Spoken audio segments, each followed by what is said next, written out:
Good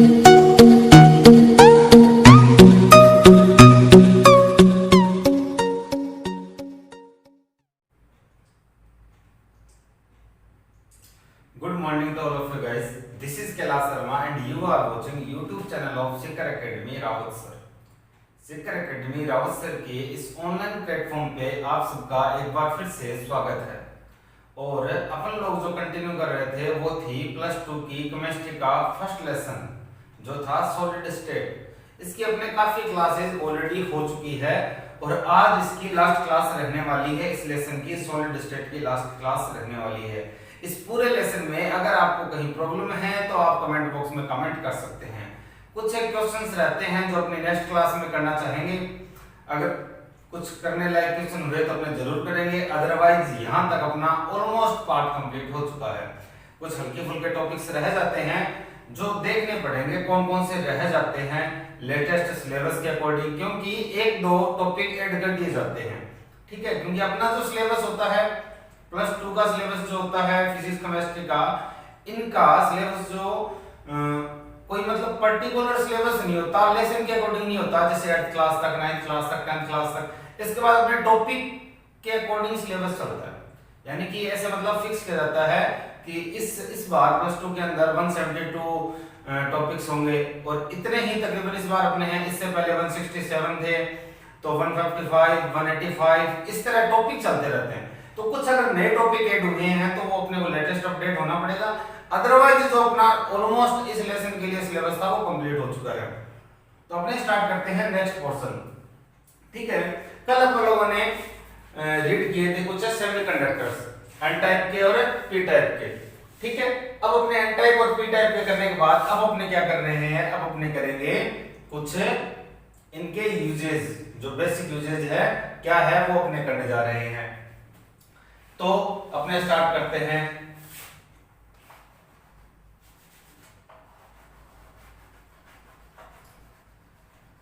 applications of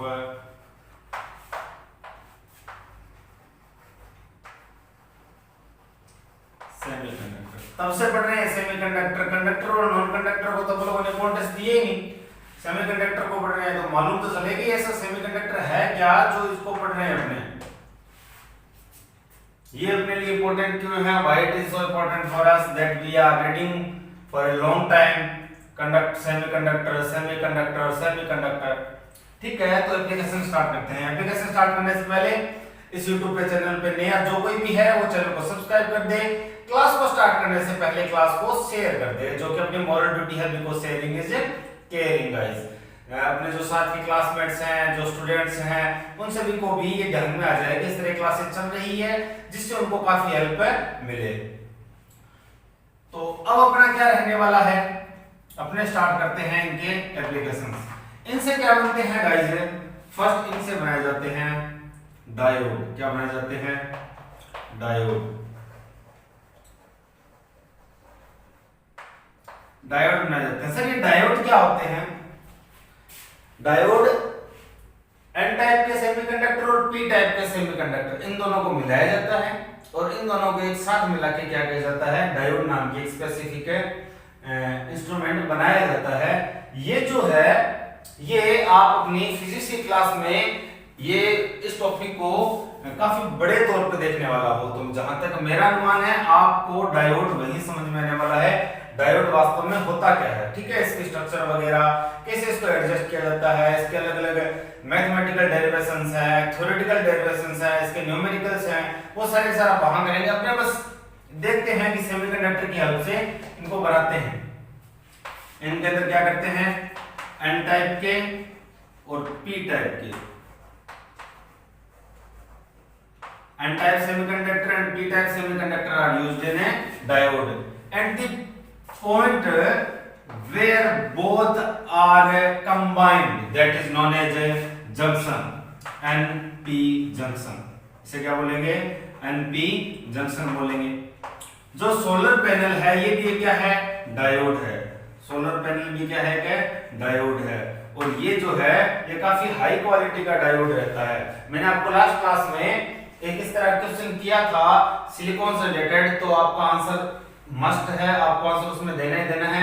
last class के अंदर आपको यहाँ आई बटन में मिल जाएगी या फिर नीचे डिस्क्रिप्शन में बॉक्स में प्लेलिस्ट का अपने लोगों ने क्या दे रखा है, लिंक दे रखा है, वहां क्लिक करके आप लास्ट क्लास देख सकते हैं। उस क्लास में जो मैंने आपसे पूछा है क्वेश्चन एज ए होमवर्क, उसका आपको कमेंट बॉक्स में कमेंट करना है, ठीक है। तो ये एक तरह का फोटो डायोड है। क्या है? Photo diode. फोटो होता है, photo word is derived from photon.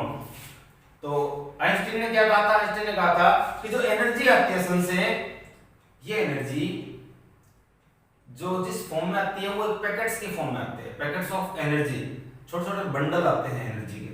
And in bundles को क्या बोलते हैं? इन पैकेट्स को बोलते हैं फोटोन बोलते हैं। इसे फोटोन से वर्ड है फोटो। तो ये फोटो डायोड है, उसी की हेल्प से क्या करते हैं? इलेक्ट्रिसिटी बनाते हैं। इनकी हेल्प से क्या करते हैं? इनकी हेल्प से बनाते हैं रेक्टिफायर।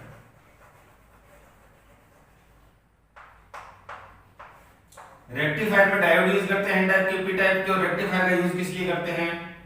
इसका यूज करते हैं अगर आपको क्या करना हो, इंक्रीज करनी हो, जैसे मतलब एसी को डीसी में कन्वर्ट करना हो, इस तरह इनकी वोल्टेज वगैरह चेंज करते हैं तो इसमें यूज करते हैं ऐसे डीसी वगैरह सिस्टम इसका, ठीक है। ये आपका फिजिक्स का टॉपिक है, आप इनको पढ़ोगे वहां बड़े तौर पे। उसके बाद है ट्रांजिस्टर। ट्रांजिस्टर का क्या सिस्टम है? ट्रांजिस्टर में क्या होता है कि पहले एन टाइप का, फिर पी टाइप का और फिर एन टाइप का जो सेमीकंडक्टर है वो यूज किया जाता है, या फिर पी टाइप का, फिर एन टाइप का, फिर पी टाइप का, इस तरह। It means for this transistor के लिए क्या करते हैं? For this one type of semiconductor, one type of semiconductor is sandwiched between two semiconductor, other semiconductor. कैसे?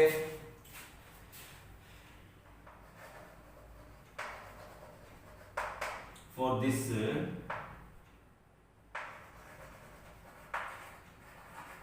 one type of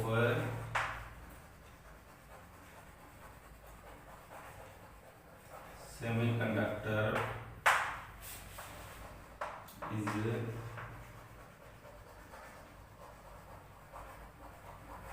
sandwiched between two other semiconductor। तो ये PNP या फिर NPN, ये सैंडविच की तरह तो हो गया, दो ब्रेड होगी साइड में और बीच में वो सैंडविच वाला सिस्टम। ये से तो बनता है सैंडविच, इसीलिए सैंडविच हो जाता है बीच में, ठीक है। ट्रांजिस्टर का यूज किया जाता है रेडियोस वगैरह की जो फ्रीक्वेंसी होती है उनको इंक्रीज वगैरह करने में, उनकी जो वेव्स है उनके अंदर इसका काफी यूज होता है, ठीक है। यहां तक ये यूज हो गए। उसके बाद देखो, इसके बाद अपने बात करते हैं 12th 13th 14th 15th और 16th ग्रुप की, ठीक है। इसमें क्या आता है? यहां आता है जिंक, कैडमियम, मरकरी, ठीक है। इसमें आता है बोरॉन, इलायची, गैलियम, इंडिनियम, थैलियम, ठीक है। और 14th में आता है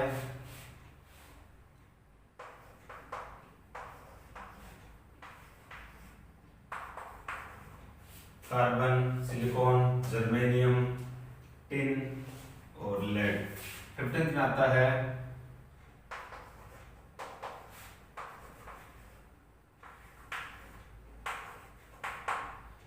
नाइट्रोजन, फास्फोरस, आर्सेनिक और antimony, bismuth.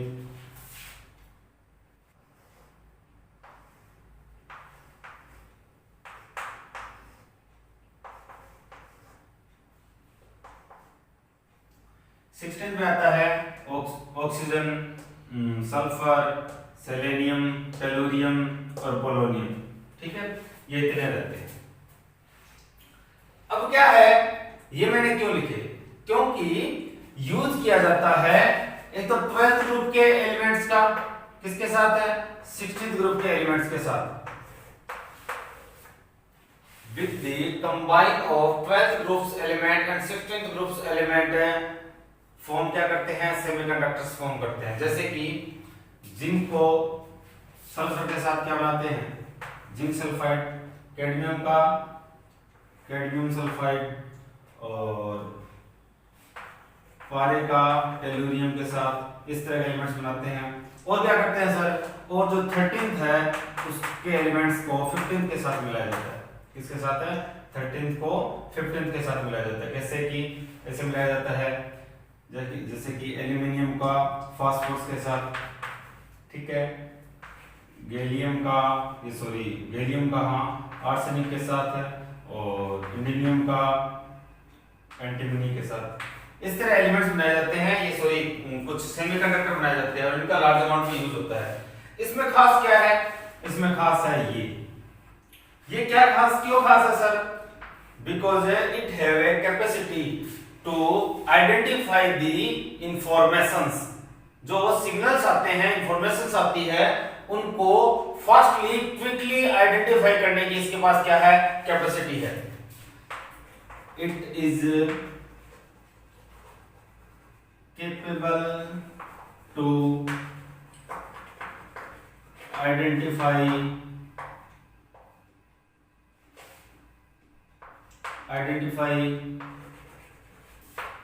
the quick identify करते हैं, फास्ट करता है, क्विक आइडेंटिफाई the signals। और ये इसकी कैपेबिलिटी की वजह से जो इलेक्ट्रॉनिकी का फील्ड है, जो इलेक्ट्रॉनिकी के ऊपर वर्क करते हैं साइंटिस्ट, उसमें रियल में काफी ज्यादा मतलब वो एक्साइट हो चुके हैं इसको फाइंड करने की वजह से, ठीक है। तो इसका आप स्क्रीनशॉट ले लीजिए, इसी के साथ अपने इनके क्या होते हैं, ये जो कंप्लीट होते हैं, ठीक है। एक यहां और बता दूं आपको, एक आपकी ध्यान रखना, रेनियम ट्राइऑक्साइड जो है ReO3, ये कॉपर की तरह दिखाई देता है। किसकी तरह, कॉपर की तरह दिखाई देता है, ठीक है। ये कंडक्टिविटी काफी अच्छी होती है इसकी, कॉपर की तरह स्लो भी होता है, ठीक है। तो ये अपना एक, आप इसका स्क्रीनशॉट ले लीजिए, मैं इसके बाद व्हाट्सएप करता हूं, अपना करते हैं लास्ट टॉपिक अपने लेसन का। ये ट्रांजिस्टर वगैरह है, रेक्टिफायर है, डायोड है, इसमें आपको यहां ज्यादा पजल होने की जरूरत नहीं है, बस आपको यही याद रखना है कि इनके अंदर डायोड यूज होता है, ठीक है। और ये कहां यूज होते हैं, बस इतना ध्यान में रखना है। तो सर कहेंगे कि सर डायोड का क्यों ना मालूम हो, यहां आप क्यों नहीं बता रहे, क्योंकि बेटा डायोड जो है ये आपका फिजिक्स का टॉपिक है। किसका टॉपिक है, फिजिक्स का। और फिजिक्स में आप क्या करते हो, इनको डीपली स्टडी करते हो। डायोड का क्वेश्चन आता ही आता है, ये प्रैक्टिकल का भी टॉपिक है। फिजिक्स में एक डायोड जो है ये आपके प्रैक्टिकल का भी टॉपिक रहता है। तो मैं इसे मानता हूं कि आपको ये वही करना चाहिए, ज्यादा बेस्ट रहेगा। यहां आपने टाइम वेस्ट करने का कोई मतलब पैदा नहीं होता।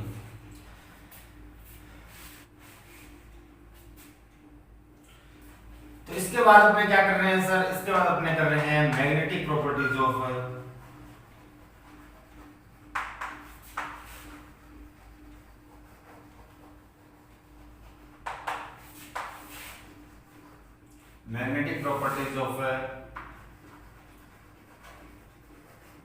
सॉलिड।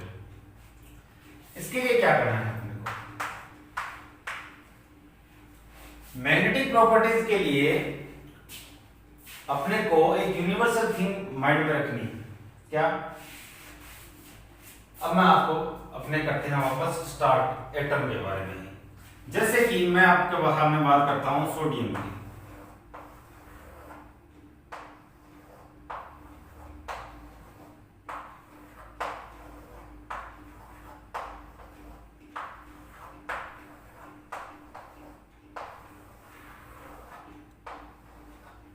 इसका इलेक्ट्रॉनिक कॉन्फ़िगरेशन लिखने को हूं तो 1s2 2s2 2p6 3s1, ठीक है। अब मैं आपको कह रहा हूं कि इनको इनके ऑर्बिटल्स में लिखना है।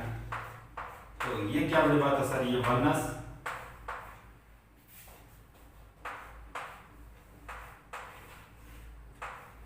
ये 2s, ये 2p, ये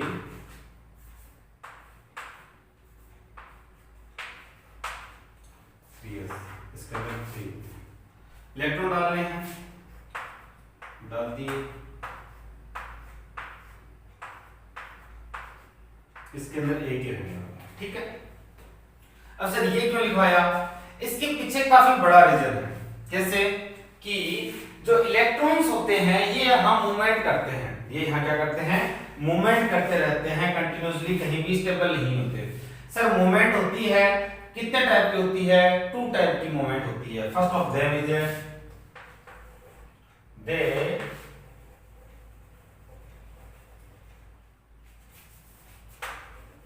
revolute around nucleus। Understand guys? Second क्या होता है? दे rotate along with along its one axis। ये 2 टाइप की क्या होती है? मूवमेंट होती है। इलेक्ट्रॉन में 2 टाइप की क्या होती है? मूवमेंट होती है। And we know that electron is a charge particle. When electron move, it means when a charged particle moves, then due to both of these moment it will create a specific magnetic field। क्या करेगा? ये magnetic field generate करता है, create करता है। किसकी help से? Revolution जो होता है उसकी हेल्प से। जो रेवोल्यूशन चलता है उसकी हेल्प से और रोटेशन की हेल्प से, ठीक है। यहां रोटेशन की हेल्प से क्या होता है? इसके कंपेयर में आप कह सकते हो ये ज्यादा इसके ऊपर अपने स्टडी करने वाले हैं। किसके ऊपर? Rotate along it's one axis. इसकी वजह से जो क्या होता है? मैग्नेटिक फील्ड जनरेट होता है, उसको अपने ज्यादा स्टडी करने वाले हैं, ठीक है। बिकॉज इसके कंपैरिजन में ये ज्यादा इंपॉर्टेंट रहने वाला है। तो सर यहां होता क्या है? यहां इलेक्ट्रॉन्स क्या करते हैं? रोटेट होते रहते हैं। अब जहां 2 इलेक्ट्रॉन हैं, एक सर ऊपर दिखा रखा है, एक नीचे दिखा रखा है। रीजन है बिकॉज दोनों हैं वो ऑपोजिट डायरेक्शन में क्या करते हैं? रोटेशन करते हैं। दोनों जो है वो ऑपोजिट डायरेक्शन में रोटेशन करते हैं, एक डायरेक्शन में नहीं करते। अब सर ऑपोजिट डायरेक्शन में रिएक्शन रोटेट करते हैं तो क्या हुआ? ऑपोजिट डायरेक्शन में रोटेट करने से ये होता है कि जो इस तरह है रोटेट कर रहा है उसका जो मैग्नेटिक फील्ड होगा it is cancelled by second electron because its direction of spinning is opposite then first direction. Spin भी क्या होता है? रोटेशन ही होता है। स्पिन भी क्या होता है? रोटेशन ही होता है। तो आप यहां स्पिन भी लिख सकते हो, ठीक है। तो समझ में आई बात? जहां पेयर है, जहां क्या है? पेयर है। इस पेयर की वजह से क्या होगा? इस पेयर की वजह से क्या होगा? इस पेयर की वजह से कोई भी इलेक्ट्रॉन जो मैग्नेटिक फील्ड है वो जनरेट नहीं होने वाला because both are spinning in opposite direction and due to this opposite direction magnetic field is cancelled। understand guys? तो सर तो क्या होगा? ये जो सिंगल वाला है ये ही क्या करेगा? मैग्नेटिक फील्ड जनरेट करेगा, मैग्नेटिक फील्ड जनरेट करने वाला है। तो इसीलिए जो इलेक्ट्रॉन्स होते हैं ये किसकी तरह बिहेव करते हैं? ये स्मॉल मैग्नेट की तरह बिहेव करते हैं। किसकी तरह बिहेव करते हैं? स्मॉल मैग्नेट की तरह बिहेव करते हैं, ठीक है। और काफी छोटा होता है। यहां जो मैग्नेटिक फील्ड जनरेट होता है वो काफी कम होता है, होता तो है लेकिन काफी कम होता है। कितना कम होता है? ये होता है इतना कम है कि इसकी जो यूनिट है वो क्या है? Bohr magneton. क्या है? Bohr magneton. Understand guys? जो इलेक्ट्रॉन जनरेट कर रहा है मैग्नेटिक फील्ड है इसकी यूनिट क्या है? Bohr magneton. सर ये बोर मैग्नेटॉन की वैल्यू कितनी होती है? 1 Bohr magneton is equal to 9.24 into 10 की पावर -24 एम्पियर मीटर स्क्वायर। ये वैल्यू किसकी होती है? ये वैल्यू होती है 1 बोर मैग्नेटॉन की। किसकी? 1 बोर मैग्नेटॉन की वैल्यू कितनी होती है? 9.27 into 10 की पावर -24 एम्पियर मीटर स्क्वायर, ठीक है। इसके बाद क्या है? इसके बाद अपने देखते हैं कि ज्यादा कोई खास अपना नहीं रहता, ये ऑलमोस्ट यहाँ कंप्लीट होता है। ये काफी स्मॉल यूनिट है। अब लोगों ने टू टाइप से क्रिएट होना पड़ा। रेवोल्यूशन की वजह से अपन लोग क्यों नहीं पढ़ रहे, इतना खास है रेवोल्यूशन को इंपॉर्टेंस क्यों नहीं दे रहे, क्योंकि इसके अंदर इसकी तरह कोई ऑपोजिशन नहीं होता। रोटेशन में, रेवोल्यूशन में रोटेशन की तरह कोई ऑपोजिशन नहीं होता, जिसकी वजह से यहाँ जो मैग्नेटिक फील्ड जनरेट होना है वो होता ही है। ऊपर वाले में जो मैग्नेटिक फील्ड जनरेट होना होता है वो होता ही है। इस वजह से यहाँ कोई अपने इसको ज्यादा इंपॉर्टेंस नहीं देते, क्योंकि ये जो क्रिएट होना है वो तो क्रिएट होना है, उसके ऊपर कोई नेगेटिव इफेक्ट नहीं है, कोई वो कैंसिल नहीं हो रहा है। तो कैंसिल वगैरह होने की वजह से जो मैग्नेटिक प्रॉपर्टीज में इफेक्ट पड़ता है तो वो ओनली क्या है अपना रोटेशन। तो अपने ज्यादा इंपॉर्टेंस किसको दे रहे हैं, यहाँ रोटेशन को दे रहे हैं। अब आपके पास समझ में आ गई होगी कि रेवोल्यूशन की वजह से रेवोल्यूशन को अपने ज्यादा इंपॉर्टेंस है क्यों नहीं दे रहे। तो ये यहाँ अपना ऑलमोस्ट कंप्लीट होता है, ठीक है। रेवोल्यूशन की वजह से जो कंप्लीट जो जनरेट होता है उसे क्या बोलते हैं, revolute magnetic moment.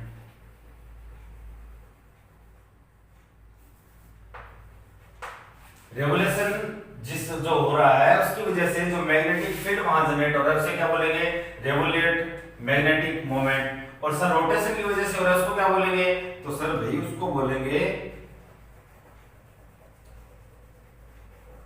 Spinning magnetic moment, ठीक है। आप लोगों के पास समझ आ गई होगी कि अपने कोई जो इलेक्ट्रॉन है या कोई, और इसमें एक इंपॉर्टेंस और देखना उसके बाद, यहां आपने बात करें इलेक्ट्रॉन्स की, इलेक्ट्रॉन्स की वजह से पूरा एटम जो होगा, पूरा एटम जो होगा उसकी मैग्नेटिक प्रॉपर्टीज में इफेक्ट हो रहा है। किस पे, एटम की मैग्नेटिक प्रॉपर्टीज पे। अपने बात किसकी करेंगे, एटम की मैग्नेटिक प्रॉपर्टीज की बात करेंगे, ठीक है। और एटम की मैग्नेटिक प्रॉपर्टीज किस पे डिपेंड होगी, इन्हीं पेयर्ड और अनपेयर्ड इलेक्ट्रॉन्स पे डिपेंड होगी। वो कैसे होगी, बात समझ में आ गई होगी आप लोगों को, ये मैं अभी समझा चुका हूं आप लोगों को। और अभी अपने जो चल रहा है वो क्या चल रहा है, एटम की मैग्नेटिक प्रॉपर्टीज को अपने स्टडी करेंगे, ठीक है। तो इसके बाद मैं बोर्ड साफ करता हूं, आप तब तक इसका क्या ले लीजिएगा, स्क्रीनशॉट ले लीजिए।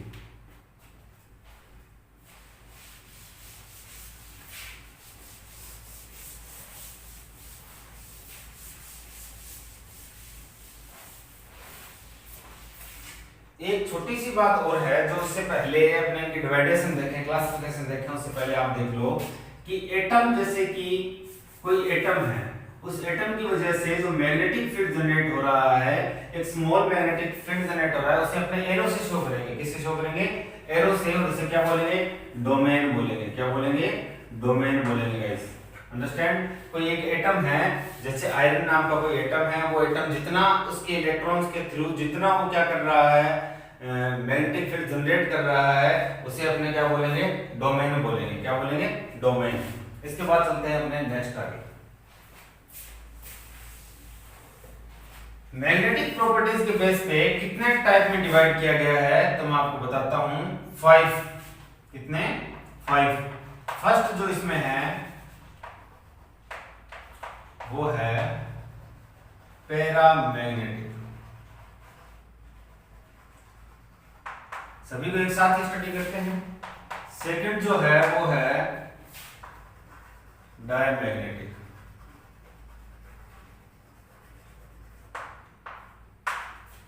थर्ड जो है वो है फेरोमैग्नेटिक।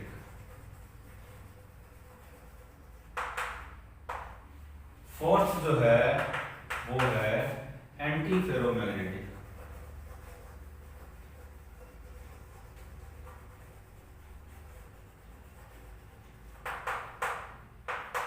और फिफ्थ जो है वो है फेरीमैग्नेटिक। फेरी वो है फेरो, ये है फेरी।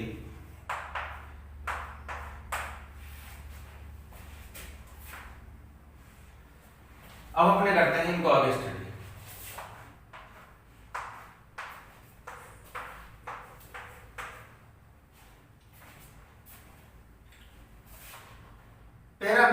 कौन से होते हैं? पैरामैग्नेटिक है वो सॉलिड्स होंगे जिनमें जो क्या होते हैं, मैग्नेटिक फील्ड में अट्रैक्ट होते हैं, यानी कि इनमें क्या होता है, कुछ मैग्नेटिक फील्ड जनरेट होता है, यानी कि इनके पास क्या होते हैं, अनपेयर्ड इलेक्ट्रॉन होते हैं। यानी कि आप क्या कहोगे, इनके पास क्या होते हैं, unpaired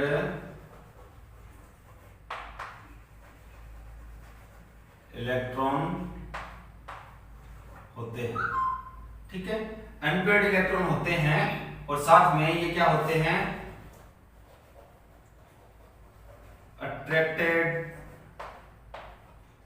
in magnetic field. Magnetic field में क्या होते हैं, अट्रैक्ट भी होते हैं, लेकिन ये क्या नहीं होते, स्टेबल नहीं होते। ये क्या होते हैं, अनस्टेबल होते हैं। अनस्टेबल का मीन्स है जैसे ही यहां से मैग्नेटिक फील्ड हटाते हैं तो इनकी मैग्नेटिक प्रॉपर्टीज क्या हो जाती है, लूज हो जाती है, यानी कि दे loses their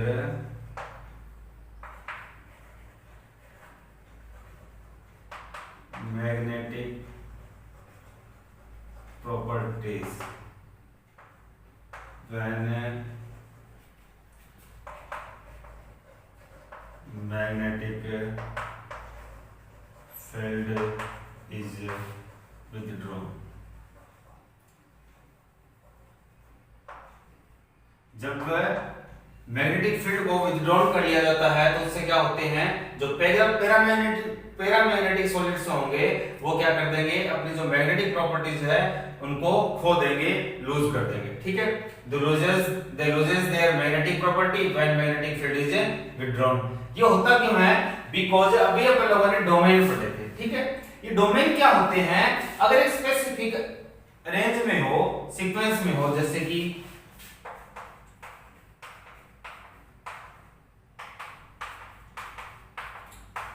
इनमें क्या बन जाता है, डायपोल बन जाता है। डायपोल कैसे, एक तरफ पॉजिटिव आ जाता है, एक तरफ नेगेटिव आ जाता है, यानी कि एक तरफ क्या बन जाते हैं, डायपोल बना लेते हैं। इनमें दो पोल बन जाते हैं, इसीलिए इसे क्या बोलते हैं, डायपोल। तो डायपोल क्या होते हैं, स्पेसिफिक अरेंज में अगर सीक्वेंस में अगर अरेंज हो जाए, स्पेसिफिक अरेंज सीक्वेंस में अगर अरेंज हो जाए और उसी में रहें तो वो हमेशा के लिए मैग्नेट बन जाएगी। अगर उसी में रहे तो वो हमेशा के लिए मैग्नेट बन जाएगी।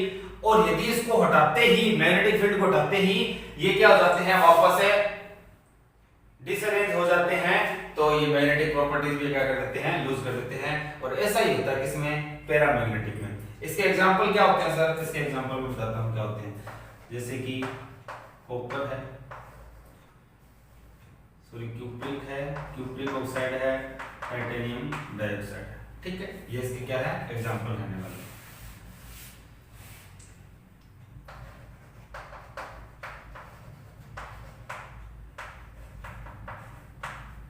ये इसके एग्जांपल।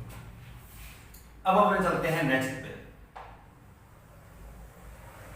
नेक्स्ट कौन सा है, डायमैग्नेटिक। डायमैग्नेटिक में क्या होता है, इनके पास अनपेयर्ड इलेक्ट्रॉन नहीं होते, इनके पास अनपेयर्ड इलेक्ट्रॉन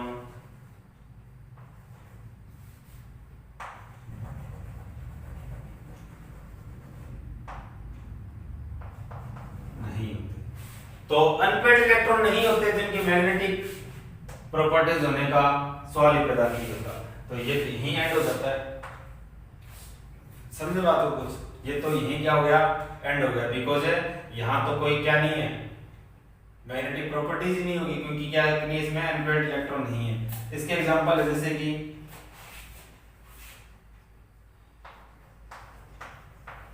वेनेडियम पेंटाऑक्साइड।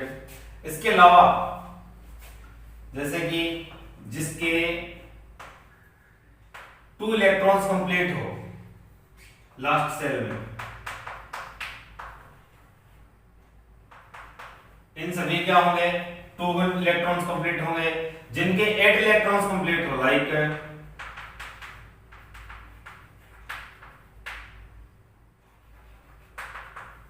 इन सभी में, यहां कैटायन की बात चल रही है, ना कि एनायन की। ये हो गए 2 इलेक्ट्रॉन्स, ये यहां में 8 इलेक्ट्रॉन, जिनके 18 इलेक्ट्रॉन कंप्लीट होंगे वो भी क्या होंगे, इसी लिस्ट में शामिल होंगे। ठीक है, ये हो गए कौन से, डायमैग्नेटिक। नेक्स्ट अपने चलते हैं फेरोमैग्नेटिक पे। फेरोमैग्नेटिक जो होते हैं इनके स्पेसिफिक क्या खास बात होती है कि इनमें आपको क्या मिलेगा, इनमें आपको अनपेयर्ड इलेक्ट्रॉन्स मिलेंगे। क्या मिलेंगे, अनपेयर्ड इलेक्ट्रॉन्स मिलेंगे। अनपेयर्ड इलेक्ट्रॉन्स तो मिलेंगे, लेकिन जब आप इनको एक स्पेसिफिक मैग्नेटिक फील्ड में रखते हो तो सारे जो डोमेन है स्पेसिफिक अरेंज में, सीक्वेंस में अरेंज हो जाते हैं और वो मैग्नेटिक फील्ड हटाने के बाद भी वैसे ही रहते हैं। तो इनसे क्या बनाई जा सकती है, मैग्नेट बनाई जा सकती है, बिकॉज वो वैसे ही रहते हैं, उसके बाद भी वो क्या करते हैं, मैग्नेटिक प्रॉपर्टीज रखते हैं। तो मैं क्या लिखूंगा, they don't lose their magnetic properties even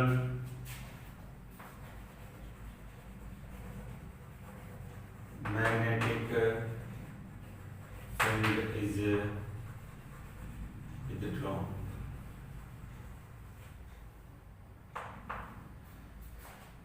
Because reason क्या है इसका, because all domains are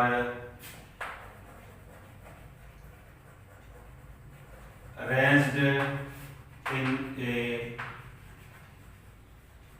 specific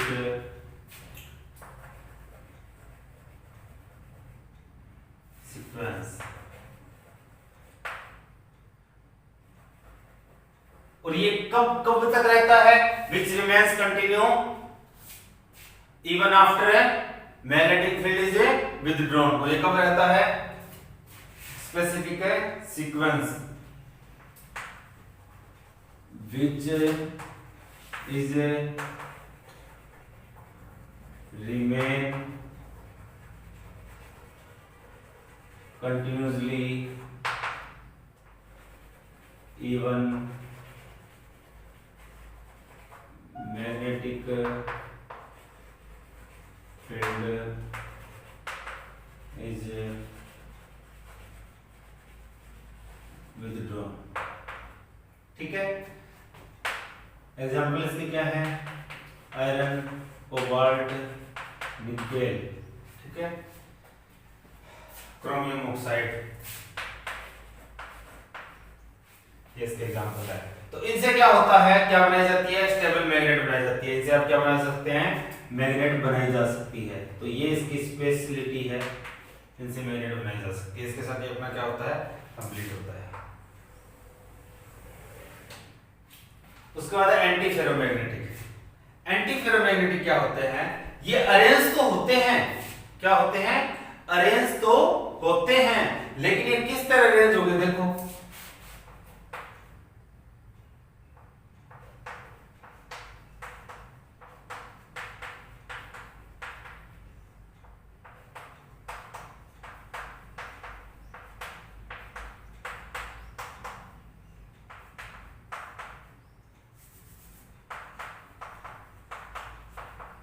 ये सारे डोमेन इस तरह अरेंज होते हैं।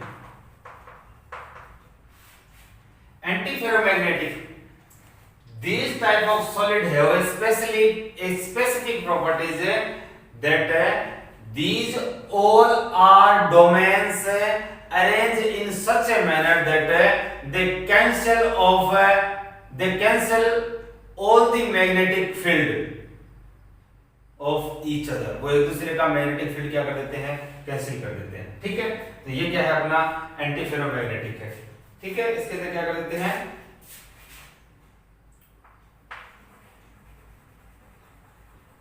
Domains arrange in such a manner that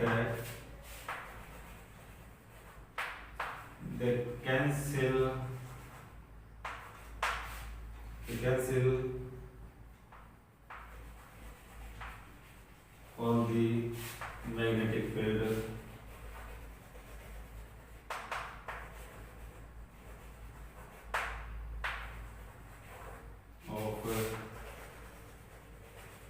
each other। इसके एग्जांपल क्या है? इसके एग्जांपल है MnO2, MnO3, Cr2O3, V2O3, ये इसकी क्या है? एग्जांपल। ठीक है, नेक्स्ट देखो, नेक्स्ट है फेरीमैग्नेटिक। फेरीमैग्नेटिक क्या होते हैं? इनमें जो अरेंज होते हैं वो कुछ इस सीक्वेंस में अरेंज होते हैं कि जितना all the magnetic field is not cancelled, वो सारा का सारा कैंसिल नहीं होता। कैसे?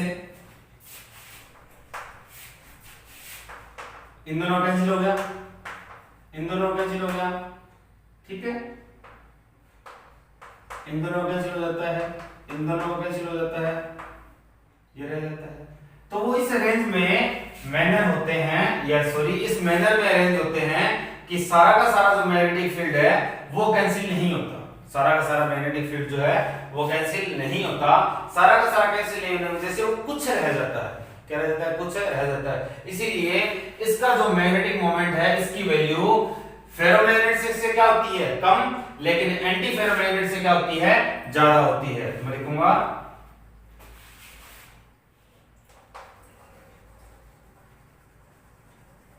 Domains arrange in such a manner that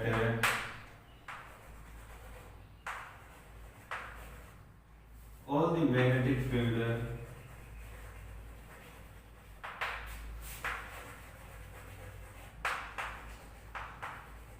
is not cancelled, is not cancelled। सारा का सारा क्या नहीं होता? कैंसिल नहीं होता। इसका एग्जांपल क्या है? इसका एग्जांपल है मैग्नेटाइट। इसका एग्जांपल है मैग्नेटाइट। Okay, 3O4।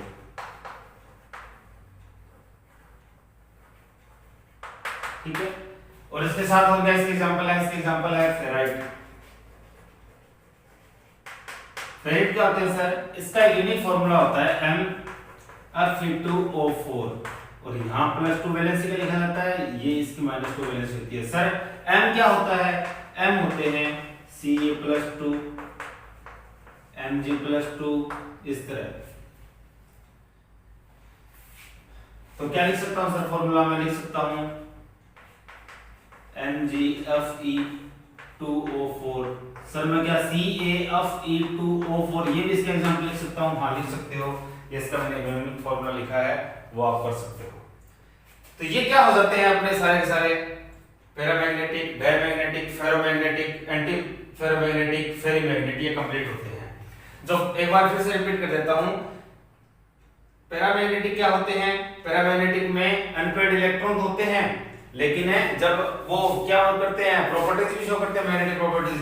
लेकिन जब आप उनको में से क्या रिमूव कर दो वहां से, जब आप ये जो मैग्नेटिक फील्ड है, when magnetic field is withdrawn है, then they loses their magnetic property.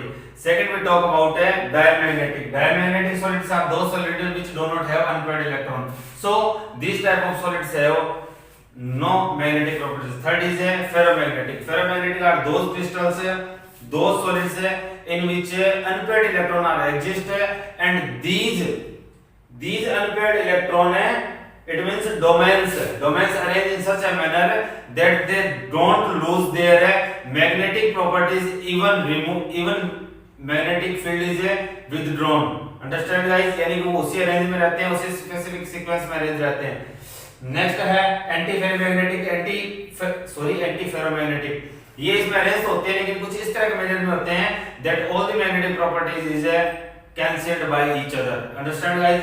Next जो है ferrimagnetic. Ferrimagnetic are those solid crystals which domains are arranged in such a manner that all the magnetic properties is not cancelled from each other. Some magnetic properties of domains is remain also. So इसकी जो magnetic moment है, the value of a magnetic moment of a ferromagnetic is larger than antiferromagnetic but small than ferromagnetic. Understand guys? तो ये अपना यहाँ complete होता है, आप इसका स्क्रीनशॉट ले लीजिए। इसके बाद अपना देखते हैं कोई नेक्स्ट टॉपिक अगर अपना रह जाता है तो उसको करके देखते हैं। तो इसके बाद चलते हैं अपने नेक्स्ट टॉपिक पर। आपने स्क्रीनशॉट ले लिया होगा। इसके अगर आप एक दो एग्जांपल और देखना चाहो तो आप लिख सकते हो, जैसे कि ये TiO2 टाइटेनियम डाइऑक्साइड, ये इसका एग्जांपल होता है, ठीक है। यहाँ इसका एग्जांपल होता है टाइटेनियम ऑक्साइड। इसका एक एग्जांपल और आप लिख सकते हो NaCl, ठीक है। और एंटीफेरोमैग्नेटिक के एक एग्जांपल हो रहा है, जैसे कि FeO, nickel oxide, iron oxide, ठीक है। अब यही एक टॉपिक और है, वो इसी के साथ कर लेते हैं। इसी के साथ कैसे कर लेते हैं कि टेम्परेचर का इफेक्ट भी किस पे होता है, मैग्नेटिक प्रॉपर्टीज पे होता है। टेम्परेचर का इफेक्ट भी मैग्नेटिक प्रॉपर्टीज पे होता है। सर कैसे होता है? टेम्परेचर का इफेक्ट ऐसे होता है कि जैसे जैसे आप टेम्परेचर इंक्रीज करते हो तो रेंडमाइजेशन हो जाता है। रेंडमाइजेशन मतलब कि रैंडमली मूव करने लग जाते हैं, कोई इधर इलेक्ट्रॉन्स, जिससे उनकी मैग्नेटिक प्रॉपर्टी चेंज हो जाती है। Understand guys? Due to increasing of temperature, randomization of electrons is affected magnetic properties of solids। कैसे चेंज हो जाता है? जैसे कि मैं आपको बताता हूं। अब अपने बात करें वेनेडियम ऑक्साइड की, निकेल ऑक्साइड की, ये क्या है? Anti ferromagnetic. क्या है? एंटी फेरोमैग्नेटिक है। लेकिन जब आप टेम्परेचर कर दो इनका कितना, 395 केल्विन, कितना कर दो? 395 केल्विन कर दो। लिख लेना आप कि निकेल ऑक्साइड का टेम्परेचर क्या कर दिया जाए? 395 केल्विन कर दिया जाए, तो ये किसमें कन्वर्ट हो जाते हैं? पैरामैग्नेट में। Understand guys? कि जब निकेल ऑक्साइड, वेनेडियम ट्राइऑक्साइड, इनका टेम्परेचर 395 केल्विन कर दिया जाए तो किसमें कन्वर्ट हो जाते हैं? पैरामैग्नेटिक में। जैसे कि क्रोमियम डाइऑक्साइड जो है, अगर आप इसका टेम्परेचर कर दो 395 केल्विन तो ये भी किसमें कन्वर्ट हो जाएगा? पैरामैग्नेटिक में कन्वर्ट हो जाएगा। ये कोई खास टॉपिक नहीं है, ठीक है। इसी के साथ अपना कंप्लीट होता है फर्स्ट लेसन सॉलिड स्टेट। अगर इस लेसन में आपको कोई किसी तरह की प्रॉब्लम हो तो आप कमेंट बॉक्स में कमेंट कर सकते हैं। नेक्स्ट अपने जो लेसन स्टार्ट करेंगे वो सेकंड लेसन रहेगा अपना, या फिर जो इजी होगा इन्हीं की तरह वो ही लेसन अपने करने वाले हैं। अब आप लोगों को दोस्तों का काम यही है कि आप लोगों को क्या करना है, पूरा लेसन करने के बाद एक अच्छा सा रिवीजन करना है। एक अच्छा सा क्या जबरदस्त है रिवीजन करना है। अगर आप लोग ढंग से रिवीजन कर लेते हो तो आपको लगेगा अरे ये तो लेसन काफी इजी है। जितने क्वेश्चन न्यूमेरिकल्स वगैरह आप लोगों ने किए हैं, जितने टॉपिक किए हैं, उन सभी को आप वन बाय वन क्लियर करते जाएंगे। और आपको कहीं भी डाउट हो तो आप उसी टाइम आप कमेंट बॉक्स में कमेंट कर देना, आपका डाउट वहां क्लियर कर दिया जाएगा। तो इसके बाद अपने कल स्टार्ट करेंगे नेक्स्ट लेसन, ठीक है। इसके बाद मिलते हैं नेक्स्ट क्लास में फिर, तब तक के लिए थैंक्स गाइस।